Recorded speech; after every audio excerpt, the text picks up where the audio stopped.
gente, é hoje 1º de julho de 2020. Vamos dar início ao seminário da aluna de mestrado do programa de pós-graduação em Física da UFMA, Sara Ruth Ramos Rocha, e o seminário dela é sobre a caracterização das propriedades físicas de filmes poliméricos dopados com pontos quânticos de GC3N4 por microscopia de varredura por sonda. Sara, obrigada, pode começar. Tá certo. Boa tarde, gente. Boa tarde. Então, como já foi falado, o título é Caracterização das propriedades físicas de filmes poliméricos dopados com pontos quânticos de nitreto de carbono grafítico por microscopia de varredura por sonda, sob a orientação da professora Luciana Magalhães. Introdução. Antes de eu falar sobre o nitreto de carbono grafítico, vou falar um pouco sobre o nitreto de carbono, né? Então, é um material semicondutor, tipo N, livre de metais. Ou seja, é um semicondutor obtido através de um processo de dopagem. As primeiras pesquisas, elas iniciaram nos anos 90, utilizando várias técnicas para sua obtenção. E os primeiros resultados, eles indicaram que o nitreto de carbono é um material de elevada dureza e com gap de energia em torno de 2,8 eletrovolts. Devido às suas propriedades eletrônicas, o nitreto de carbono é um material promissor para associação com outros materiais que são úteis na fabricação de dispositivos e aplicações em fotocatálise. Agora nós vamos falar sobre o nitreto de carbono grafítico, o GC3N4. O GC3N4 ele vem sendo amplamente estudado, mais precisamente, principalmente nas áreas de sensoriamento, imagem e terapia, devido às suas propriedades eletrônicas e ópticas que são exclusivas. O nitreto de carbono grafítico é um material em camadas, semelhante ao grafeno, composto apenas por carbono, nitrogênio e algumas impurezas de hidrogênio. Tem alta estabilidade térmica, que vai até 600 graus Celsius, e química, fornecendo uma estrutura eletronicamente atraente. Quanto à sua estrutura, é uma folha 2D de S-triazina ou trieste-triazina conectada via aminas terciárias. Na figura 1, eu tenho uma estrutura de nitreto de carbono grafítico. Nesse caso, ela está sendo demonstrada por um trieste-triazina, que é essa estrutura aqui, que é mais favorável, que é considerado mais favorável devido à sua estabilidade termodinâmica.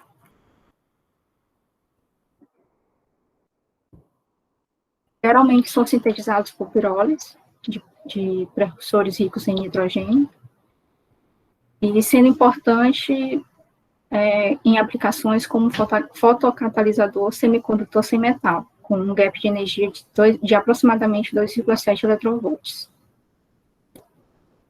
Representa uma fonte de energia renovável, promissora, com fabricação de baixo custo, baixo peso, alta flexibilidade e fácil fabricação.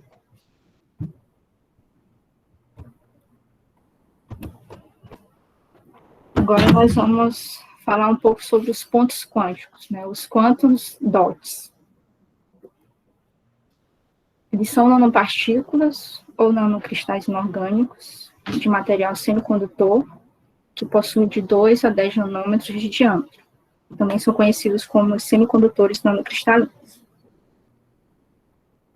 São estruturas com dimensões reduzidas, conhecidas como 0D, ou seja, são zero dimensional, os quais possuem as 3 dimensões, x, y, z, na ordem de nanômetros.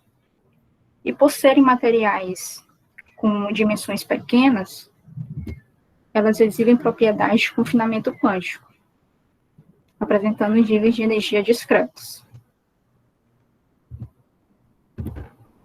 Na figura 2, eu tenho a ilustração da densidade de estados de um semicondutor em função das formas de confinamento. Então, ele aqui, no item A, que ele é um material massivo, e ele vai sofrendo confinamento quântico até chegar no D, que é o nosso ponto quântico. No A é um material massivo, no B é um poço quântico, no C é um fio quântico, e no D é um ponto quântico. Então, quanto maior a redução do tamanho das partículas, maior o confinamento quântico. E, consequentemente, maior será o gap de energia.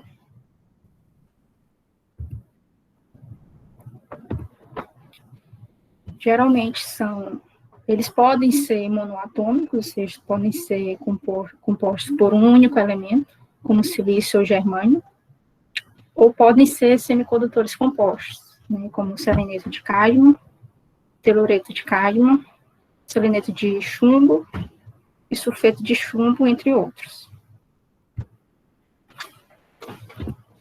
Possuem propriedades distintas, como elevada absorção, fotoestabilidade, larga região do espectro de excitação e estreitas bandas de emissão e baixa tendência de fotodegradação. O tamanho e a composição química permitem que se obtenha materiais que podem ser excitados em diferentes regiões do espectro.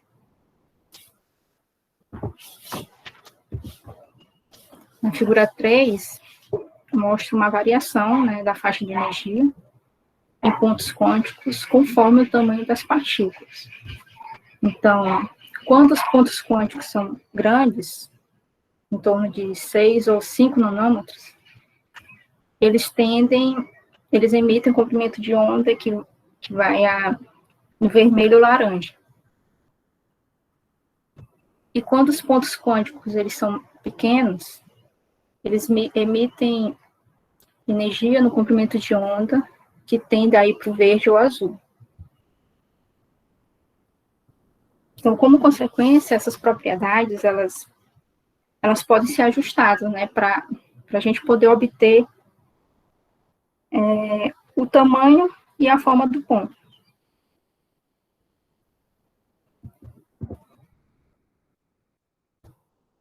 Devido a essas características, os pontos quânticos, eles podem ser aplicados em LEDs, né, tecnologias de emissão de luz, lasers, na computação quântica, em transistores e em células solares, em biomedicina e biosensores, sendo usados como marcadores biológicos, e em sistemas catalíticos diversos.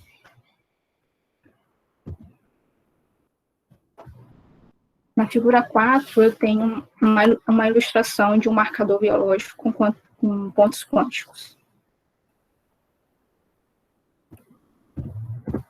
Na 5, eu tenho uma estrutura de uma célula solar com os pontos quânticos, onde eles são demonstrados por esses cubos vermelhos.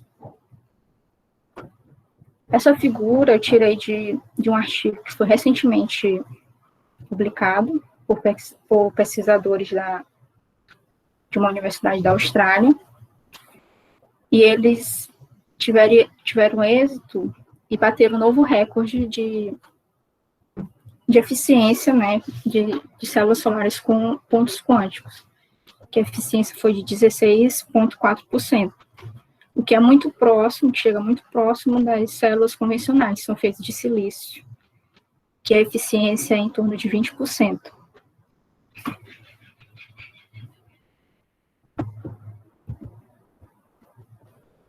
Agora nós vamos falar sobre os pontos quânticos de carbono. Os pontos quânticos de carbono, eles foram descobertos acidentalmente, em 2004. E desde então, eles eles vêm sendo estudados devido às suas características, né, propriedades e características únicas. São chamados carbon quantum dots, ou carbon dots, carbon nanodots, ou apenas dots, tem várias nomenclaturas, e são nanopartículas discretas e quase esféricas, com rede cristalina e dimensões menores que 100 nanômetros. São compostos por uma nanopartícula grafítica, de uma mistura de carbonos sp2, confinados em um núcleo, uma casca externa, com grupos funcionais em sua superfície. Na figura 6, eu tenho um esquema de um ponto quântico de carbono, onde eu tenho um núcleo de carbono, uma casca esférica, com grupos funcionais em sua superfície.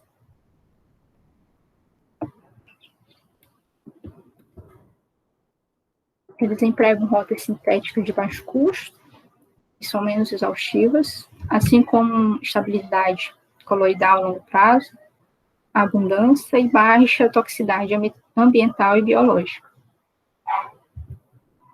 Possui versátil modificação superficial, na presença de grupos de superfície, boa solubilidade e extensa absorção óptica em todo o comprimento de onda no visível até as regiões próximas do infravermelho. Eles têm potenciais aplicações, né, em vários setores, e os principais são em LEDs, em dispositivos fotovoltaicos, na fotocatálise e também em bioimagens de detecção como nanosondas.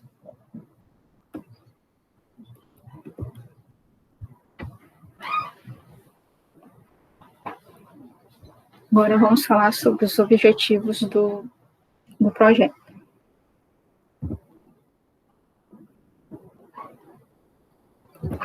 Então, o objetivo principal do projeto é caracterizar as propriedades físicas, né, desses filmes de nitreto de carbono grafítico com aplicações em células solares.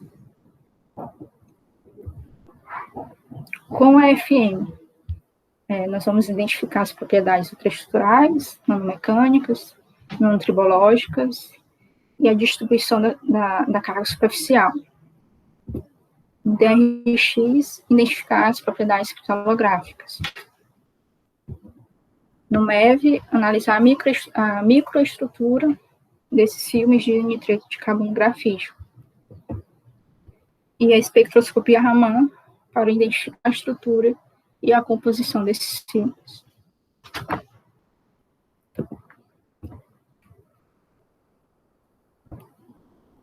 Metodologia. Essas amostras de pontos quânticos de nitreto de carbono grafítico, elas serão fornecidas pelo professor Pierre, né, em parceria com a Universidade Federal do Ceará, onde elas vão ser analisadas, né, estudadas e analisadas com auxílio de várias técnicas experimentais que estão disponíveis no Departamento de Física da Universidade Federal do Maranhão. E as que vão ser usadas são a FM e suas duas modulações, o EFM para FM, o MEV, o DRX e o Raman.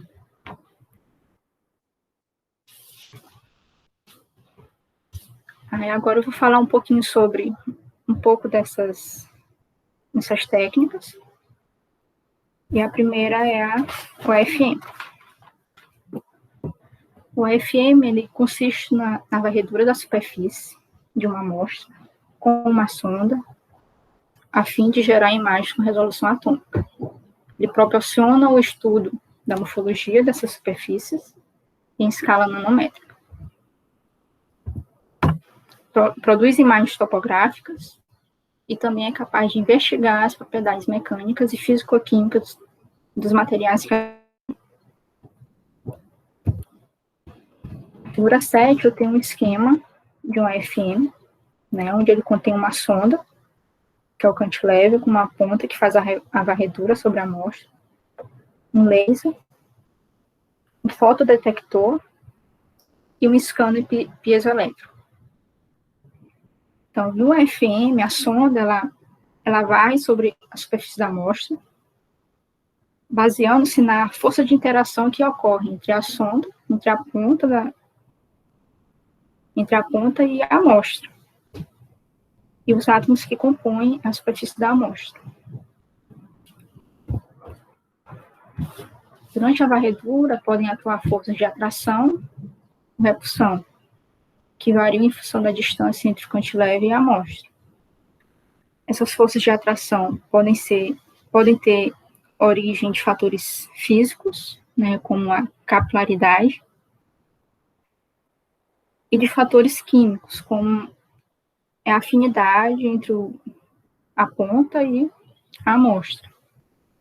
E essas forças de atração, elas são descritas pelo modelo de Van der Waals. Já as forças de repulsão se devem à interação coulombiana e são descritas pelo princípio de exclusão de Pauli.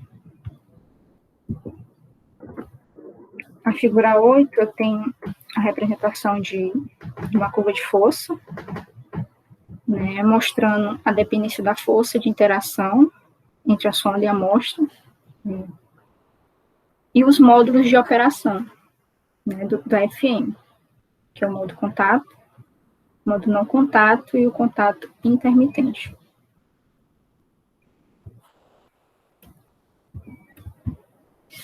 No AFM, nós vamos fazer também medidas elétricas, né? E para isso, nós vamos fazer o uso da microscopia de força eletrostática, que é uma técnica modificada da AFM, que tem como princípio avaliar as interações eletrostáticas entre a sonda e a amostra. Essas informações são adquiridas em duas passagens. Eu mostro na figura 9. Na primeira passagem, a sonda faz a varredura e é feita uma imagem topográfica da amostra, no modo contato intermitente. Já na segunda passagem, a sonda levanta a uma altura H da superfície da amostra e um potencial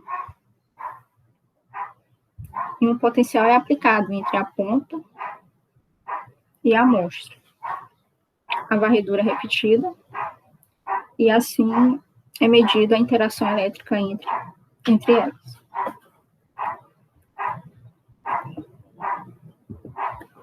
Nós também vamos fazer medidas com a microscopia de força Kelvin, que também é um outro módulo do AFM, bem parecido com o AFM, mas que mede a diferença de potencial entre a função trabalho da ponta condutora e da superfície da amostra, diferencial de superfície, quando elas estão conectadas eletricamente.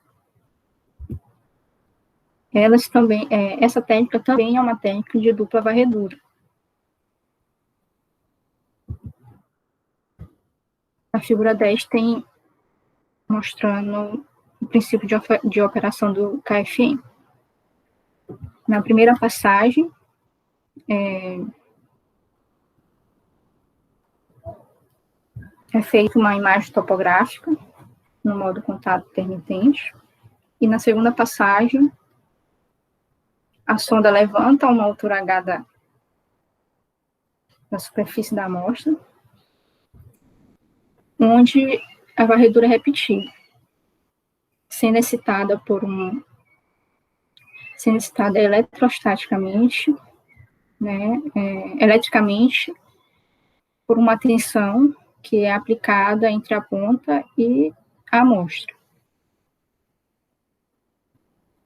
O sistema de feedback, depois que tem essa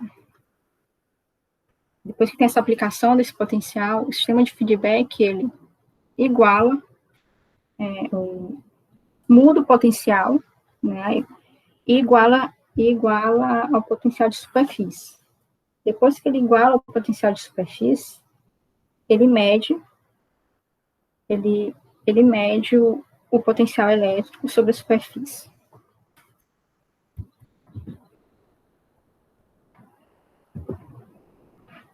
Microscopia eletrônica de varredura. É uma técnica utilizada para observação e análise de características microestruturais, fornecendo informações sobre a morfologia e identificação de elementos químicos de uma amostra sólida. Consiste em utilizar um feixe de elétrons de pequeno diâmetro para explorar a superfície da amostra, transmitir o sinal do detector a uma tela catódica, cuja varredura está perfeitamente sincronizada com aquela do feixe incidente. Na figura 11 tem uma esquematização do microscópio eletrônico de varredura, onde os elétrons interagem com os átomos que as compõem, produzindo sinais que contêm informações sobre a topografia, sobre a composição e outras propriedades.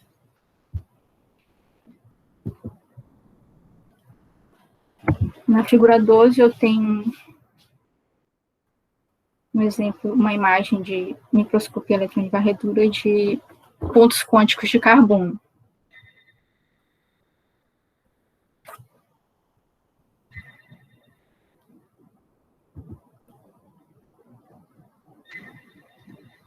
Difração de raio-x. Consiste em incidir radiação em uma amostra e medir o padrão de interferência causado pela interação com os átomos. Obtém-se fases cristalinas e parâmetros de rede do material. Ele ocorre segundo a lei de Bragg, o qual estabelece a relação entre o ângulo de difração e a distância entre os planos que a originam. Aqui tem a esquematização da lei de Bragg na figura 13, onde a equação é dada por N lambda igual a 2D seno de θ, onde lambda é o comprimento de onda incidente, D, a distância interplanar, e θ, o ângulo de difração. E, por fim, espectroscopia Raman. É uma técnica de espalhamento inelástico de radiação baseada no efeito Raman, descoberto pelo físico indiano Venkata Raman em 1928. O efeito caracteriza-se por uma alteração na frequência de uma pequena fração de radiação incidente quando esta é espalhada pela amostra. É uma técnica espectroscópica utilizada para identificar, caracterizar e elucidar as estruturas, bem como o monitoramento e o controle das reações químicas. Na figura 14 tem um esquema de um espectroscópio Raman.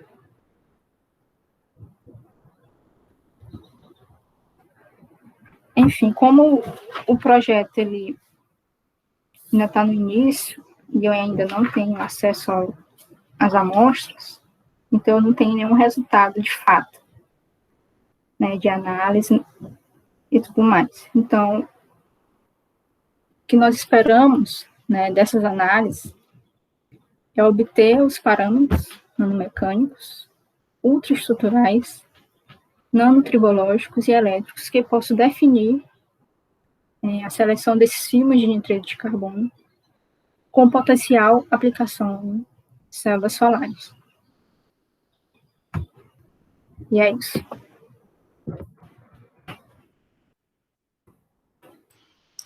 Obrigada, Sara. Eu tenho umas perguntas e umas considerações aqui para fazer, mas é pouca coisa, tá? Sobre as amostras, eu falei hoje com o Pierre, tá? E ele perguntou, Gerias, assim, pra gente, se ele quer que manda o ponto quântico de grafeno ou se a gente já coloca, se ele já coloca lá dentro da matriz. E ele falou que se é para ele colocar dentro da matriz polimérica, qual é o polímero que a gente selecionou. Então, Sara, eu acho que o próximo passo aí é a gente definir quais são os polímeros que nós podemos utilizar. Uma coisa que me chamou a atenção foi lá na sua imagem que você mostra uma célula solar de ponto quântico com eficiência de 16%, não é isso? Isso. É essa. Eu sou meio cega, mulher, eu tô sem óculos, mas se eu não me engano, isso aí é uma matriz vítrea, não é? Ó, que tá dizendo glass aí, SNO2, não sei o que, mas lá glass. Sim. Se essa for uma matriz vítrea, aí eu acho que o Gerias concorda comigo que o Clay Newton, ele desenvolve matrizes vítreas, né, Gerias? E uma das coisas que a gente podia fazer era colocar esses pontos dentro dos vidros do Clay Newton e verificar como é que fica essa eficiência, entendeu? Então, era bom a gente definir. O primeiro passo aí que você deve anotar, né, para a gente seguir com o seu trabalho. Número 1, definir quais são os polímeros, né, qual é o polímero, né, mais adequado. E número 2, verificar bem direitinho qual é essa matriz vítrea aí, para a gente também testar com vidro, entendeu? Com vidros. Isso aí seria bem interessante. E tem que ver assim, porque no processo de fabricação da matriz vítrea, ele é altíssimas temperaturas, né? Será que não degrada em Gerias? Será que não tem problema? Então, eu estava pensando nisso também. Qual seria o objetivo assim, central desse trabalho? Caracterizar, estudar os pontos quânticos para aplicação em célula solar, não é isso? Porque o principal mesmo é ela entender o lance do ponto dentro da matriz, porque o ponto em si, ele já tem caracterizado lá. O Pierre falou para mim que eles já caracterizaram os pontos de diversas formas. Ele pode até mandar para a gente os resultados, entendeu? Os pontos isolados, né? Assim? Só isolados, Mas eles têm luminescência desses pontos, o espectro de absorção? Tem, eles têm. Certo. Célula solar com isso, então a primeira coisa é saber se o espectro de absorção está dentro da região que a gente deseja, no caso, dentro do espectro visível do Sol, ou próximo a isso. Uhum. E aí, se esses pontos já foram feitos numa dimensão de tal maneira que eles já absorvam na região que a gente queira, que é dentro do visível, o que a gente poderia fazer com o trabalho dela é ver até que ponto o gap desse material vai ser influenciado quando é colocado dentro de uma matriz, porque certamente vai ser influenciado. Agora, o quanto, se vai mudar muito ou não, é o que a gente precisa saber. Aí, nesse caso, eu teria que escolher um tipo de material, meio, né, que ou sintonizasse melhor o gap do ponto quântico para o intervalo que a gente queira, ou se os pontos quânticos já estão dentro do intervalo do visível, a gente deveria escolher um meio que não mudasse as características isoladas dele. Acho que é por aí que a gente deve ir. Certo. Aí eu acho assim, que se a Sara já tiver disponível para ir para o laboratório, eu acho que um primeiro passo é começar a treinar as técnicas com as amostras padrão de Surface Potential, que é o Kelvin Probe Force Microscopy, né? E o Electrostatic Force Microscopy, verificando os parâmetros lá, porque você pode variar essa tensão que você coloca. Existem diversos parâmetros que você que você deve conhecer antes de você fazer a medida nas células, e a gente tem as amostras padrão lá, né? Isso é fundamental. Exato. Conhecer um instrumento antes de tentar conhecer o material que ela vai trabalhar. Essa emissão, Gerias, ela só depende do tamanho, ela não depende do material, não, né?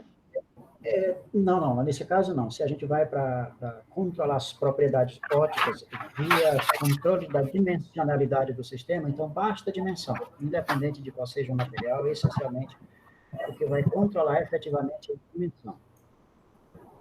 Aí uma coisa... pode dizer. A dimensão para que ele seja mais eficiente, tem um certo intervalo de emissão, e nesse caso aí a gente estaria pensando em fazer partículas como carreador, como identificador de tecidos, por exemplo, no caso de...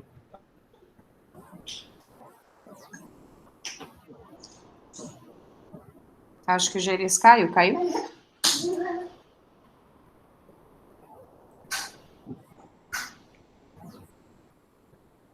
Vamos ver se ele volta. Pois é, porque acho que o que ele queria dizer, Sara, que outra possível aplicação, e muito importante dos pontos quânticos, são como marcadores de tecidos biológicos, né?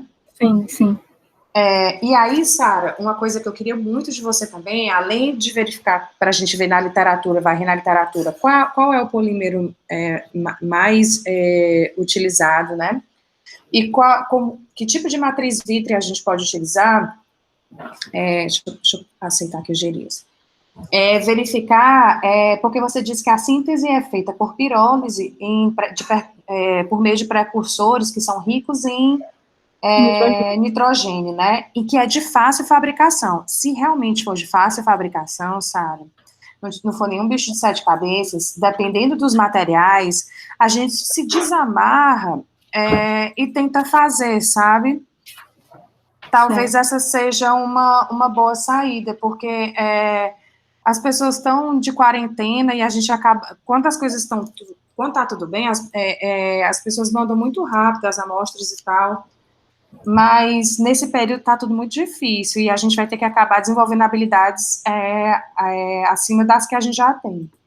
Então, saber como é que essa rota aí de síntese, porque a gente tem no departamento o Emery, né, Gerias, que é o visitante lá que trabalha com a Alan, que ele é especialista em produção de pontos quânticos.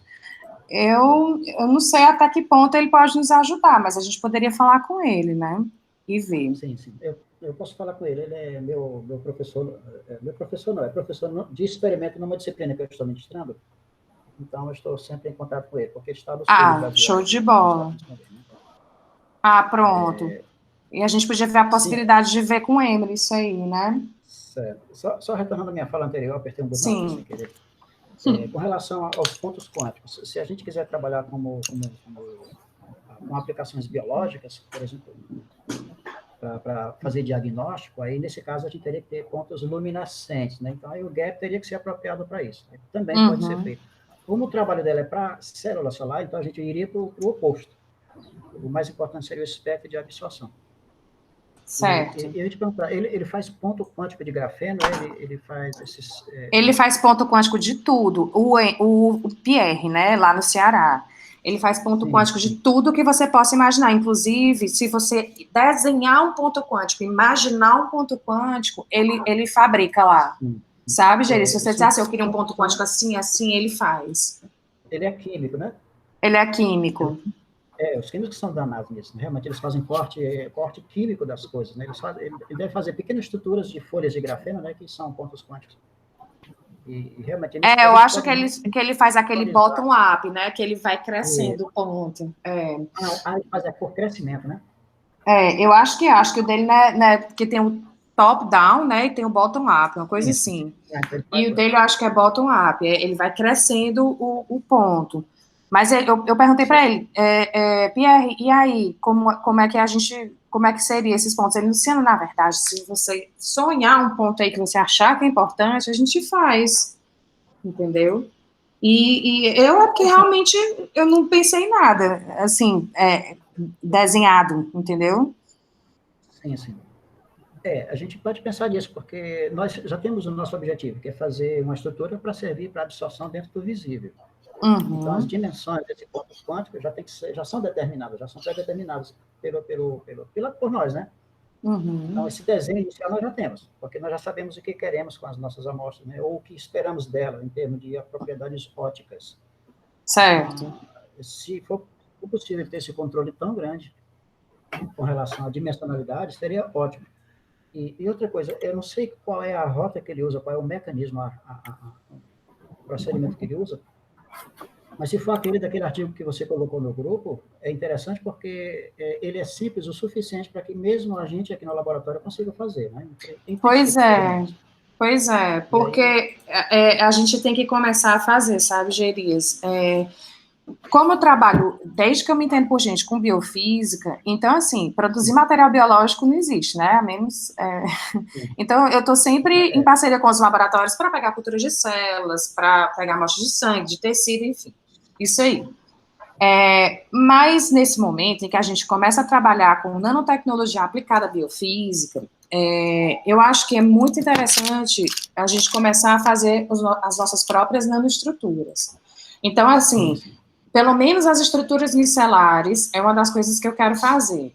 Por isso que eu pedi para os meninos assistirem o seminário lá de encapsulamento por técnica de dry spray, né? Porque para fazer também nanopartícula polimérica é muito simples. Pelo que eu entendo, é muito simples.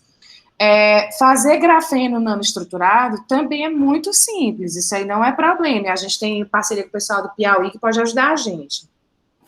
E fazer um ponto quântico, a gente tem toda a estrutura lá por causa do Emery, né? E por causa do Surrender que saiu, né? Mas a estrutura de síntese de pontos a gente tem. Então, se nós soubéssemos, tivéssemos esse protocolo, eu acho melhor a gente botar a mão na massa. Sim. Porque a gente não depende de ninguém. É importante, porque às vezes o outro grupo tem outro objetivo e a linha é diferente, né? A linha de pesquisa é diferente, então é interessante que a gente também aprenda a fazer essas amostras quando for possível. Existem situações onde os procedimentos requerem equipamentos sofisticados, e aí está fora do nosso alcance, pelo menos por enquanto. Mas essas rotas mais simples, eu creio que sim, que a gente deve atacar e a gente deve se especializar nisso também. É importante ter independência de amostra, né? No caso, no laboratório.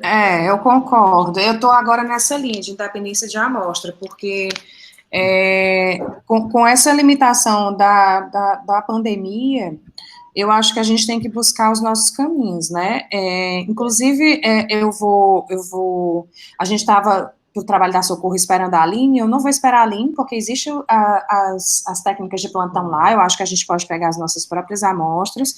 Da Sara, eu tinha falado com o Pierre, mas eu acho que a gente pode, enquanto a Sara está fazendo essa varredura na literatura e esse treino no Kelvin Probe, no eletrostática e força, nas amostras padrão, a gente pode ir ajustando uma rota de síntese, certo? Eu acho que a gente é capaz de fazer isso, nós temos conhecimento e inteligência suficiente para fazer isso, e é isso, sabe? Porque a gente faz, né? Se tiver as condições, né? A gente faz, sim.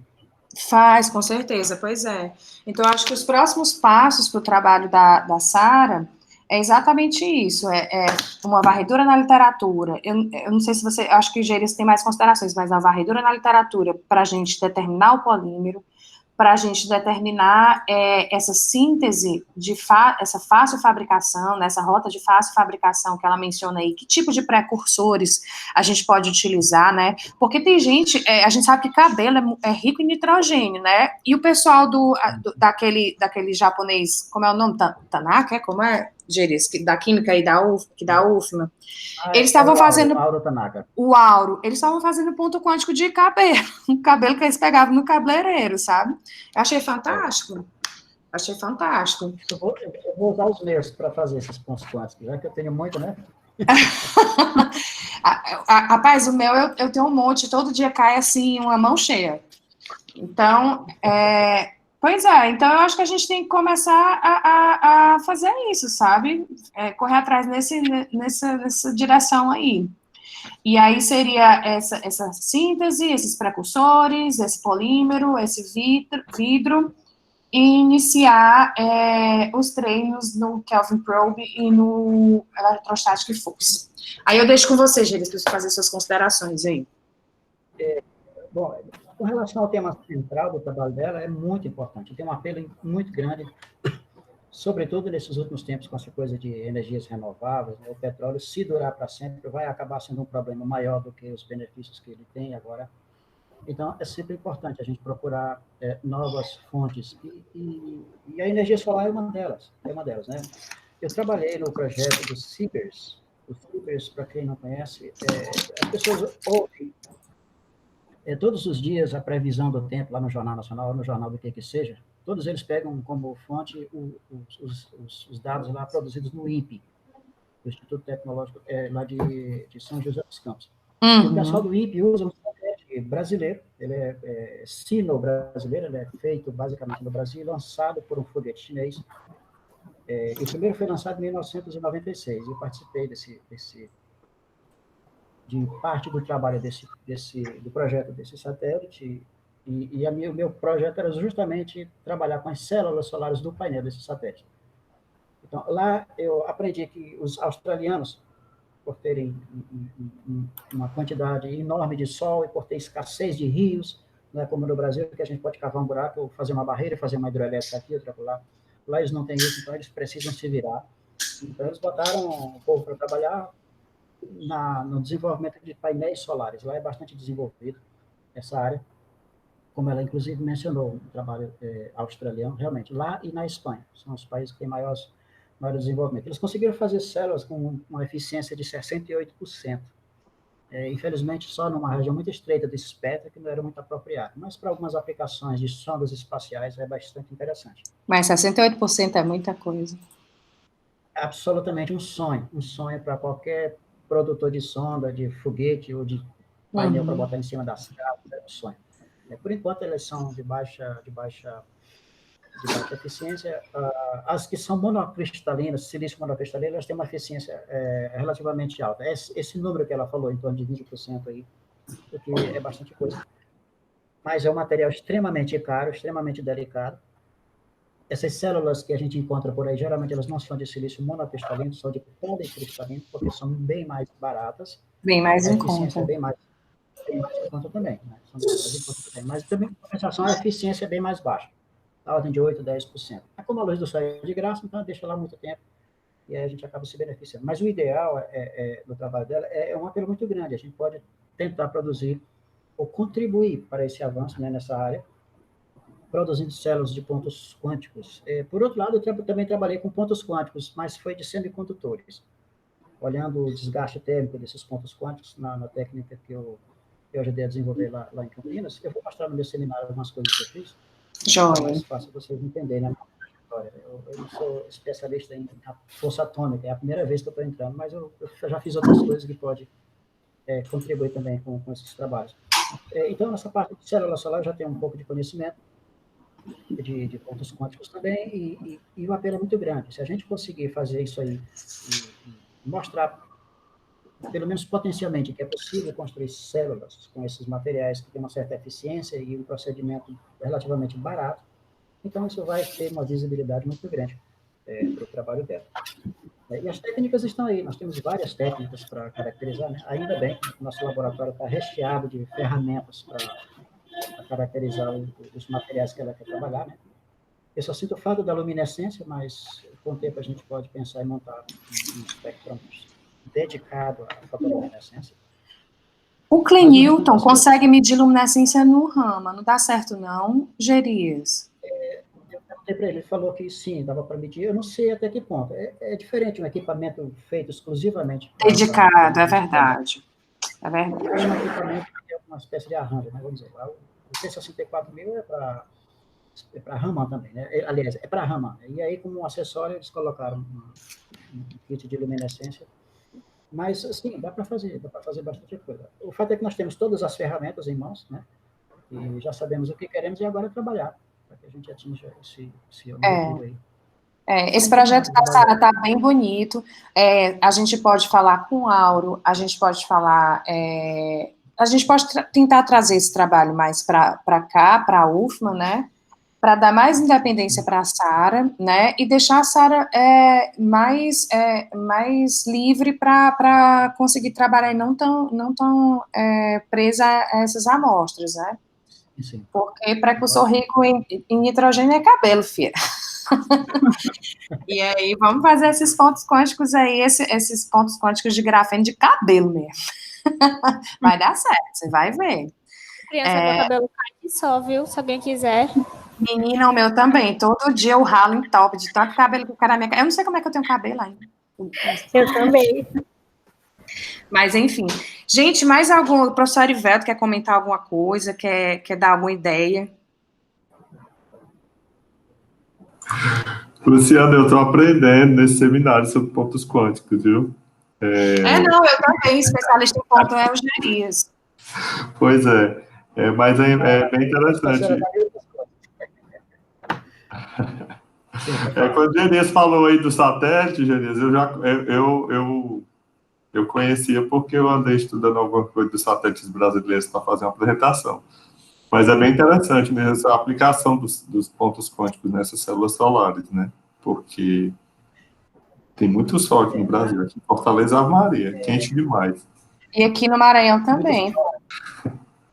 Então, lá no caso desse satélite, o meu trabalho era identificar microbolhas ou nanobolhas de ar dentro da camada de silicone que eles colocavam. Porque esses painéis para aplicação aqui embaixo, aqui no nível do solo, eles não precisam de muita proteção, principalmente contra os raios cósmicos, mas para sondas, satélites, para a estação orbital internacional, eles precisam de uma proteção especial, senão o painel não dura uma semana. Isso. Não dura uma semana, são criados. Exatamente. De uma semana, a eficiência cai para zero. Porque são criados muitos estados de energia dentro do gap, e aí a célula perde completamente a eficiência. Então, eles colocam uma camada de um cover glass lá, feito nos Estados Unidos, o vidro, né? Mas ele é colocado aqui no Brasil. E a empresa coloca a camada de cola e coloca o vidro por cima, né? E aí o satélite vai para um ambiente onde ele é aquecido e desaquecido e fica vibrando por 24 horas também, a mesma frequência de vibração dos motores do foguete, para ver se não vai descolar e também para ver se não vai criar bolhas, porque como o satélite fica girando, então tem horas que ele está aí a 180 graus abaixo de zero, e na hora que ele fica virado para o Sol, pode chegar a 90, 95 graus acima de zero. Então a célula fica exposta a um gradiente de temperatura muito grande. Se tiver uma pequena bolha de ar dentro da cola, essa bolha vai expandir e aí vai trincar a célula. Já imaginei várias aqui. células trincadas. E para evitar um painel inteiro ficar perdido, no caso desse satélite que o Brasil usa para fazer previsão atmosférica, tirar fotos de queimadas na Amazônia, que eles usam esse satélite. São 16 mil células em cada painel, né? Os painéis têm mais ou menos 10 metros de largura por 30 de comprimento, são painéis grandes. Então, eles colam os grupos de célula em 500, justamente porque se uma célula for danificada por conta de bolha, o restante do painel é preservado. E aí a gente desenvolveu uma técnica lá chamada fototérmica, que eu vou falar um pouquinho no próximo seminário, e a gente vê claramente, com microscópio óptico não dá para ver, porque o material é absolutamente transparente nesses microscópios, então não dá para perceber. E outra coisa, a camada fica abaixo de uma célula de silício, portanto, o microscópio óptico não tem função nenhuma nele, né? Fica várias camadas abaixo. Não é transparente, né?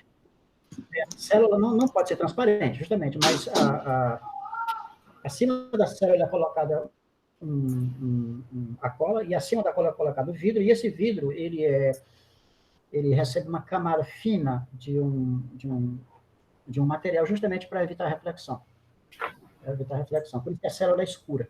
Né? Ali não é uma tinta, não. É simplesmente um vidro que produz interferência destrutiva para a radiação que volta, para obrigar toda a radiação para dentro do silício. Então, a célula boa, ela é bem escura, quase preta mesmo. Essas células ruins, elas são meio azuladas. E o problema está na... Isso eu não sabia. É massa, ó. Exatamente. Ela não é pintada, não pode ser pintada, senão a luz não atravessa, acaba atrapalhando, né? Então, aqui embaixo não tem, mas lá em cima tem. Então, eu trabalhei nesse material e descobrimos que o equipamento da fábrica tinha um desvio e acabava que a célula ficava na forma de uma espécie de cunha. A camada de vidro formava uma cunha. Isso é resultado de interferência destrutiva, e o fato é que eles poderiam ter colocado mais 4 câmeras no equipamento, e não colocaram porque julgavam que a potência era muito baixa, e era baixa por causa de um defeito na máquina que colocava a camada de cola em cima da célula. Então, mas não era com ponto quântico. O ponto quântico eu trabalhei com lasers lá no antigo CPQD da Telebrás, lá em Campinas. Ficava lá do lado do laboratório que a gente trabalhava, lá eles faziam lasers de pontos quânticos, né? E aí a gente trabalhava tentando desenvolver uma maneira de identificar a dissipação de calor nesses pontos, para que a gente arrumasse uma maneira de tirar esse calor o mais rapidamente possível. Na época, assim, usava base de diamante, cerâmicas, né? Hoje poderia ser muito bem usar grafeno. Inclusive, meu primeiro pós-doutorado, eu ia fazer justamente com esses lasers de pontos quânticos de alta potência para ionização de gases de atmosfera. E eu pensei várias vezes, na época, os alemães não eram muito chegados aos estrangeiros, não brasileiros, mas estrangeiros em geral. Eu acabei não indo, eu perdi um projeto bem legal, com bolsa do governo alemão, justamente por conta dessa dificuldade que os estrangeiros tinham lá. Aí eu acabei indo para outro lugar.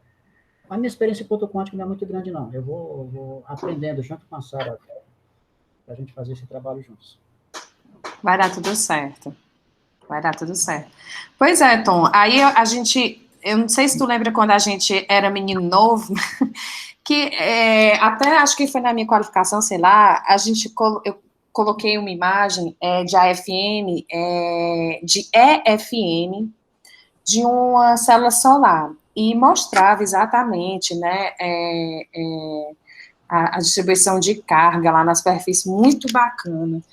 E aí eu fiquei com isso na cabeça. Quando eu conversei com o Pierre, ele pegou e disse assim, Luciana, aqui a gente tem tanta amostra, mas a gente não consegue fazer muitas aplicações e tal.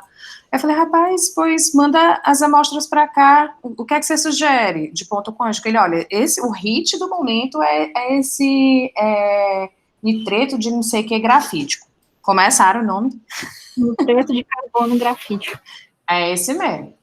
E aí eu peguei, conversando com a Sara, né, eu falei, Sara, o que a gente pode fazer, porque a Sara já vem desse background também lá da graduação dela, que a gente pode fazer é tentar colocar ele numa matriz polimérica e caracterizar ele com o AFM, porque a rugosidade é importante, né, gerir para as células solares, caracterizar com o EFM, com o KFM, e para as outras caracterizações, Raman, luminescência, DRX, enfim, né? Mas eu acho que talvez a absorção, o laboratório do professor Sávio, lá em cima, a gente consiga também gerir, não se preocupe. Se tem uma coisa que eu sou pidona, você diz a técnica que eu vou atrás. Vai dar certo. Vai dar certo, o trabalho é bem interessante mesmo, parabéns. E a Sara vai, com certeza, dar conta do trabalho. Eu tenho plena certeza absoluta, que ela é muito competente. Mais algum comentário aí das crianças? Juana, Eduardo, Charles, Socorro, Beatriz, estão quietinhos? Eu queria dizer que eu achei bacana esse projeto, muito massa mesmo, muito interessante. E uma aplicação tecnológica muito importante, né? Que é a questão da energia renovável, né? Massa. Pois é. Mas eu gostei muito do trabalho da Sara e eu vou colar nela porque eu quero pegar as dicas de EFM também, né? Já vou colar nela para a gente aprender junto. Com certeza, com certeza.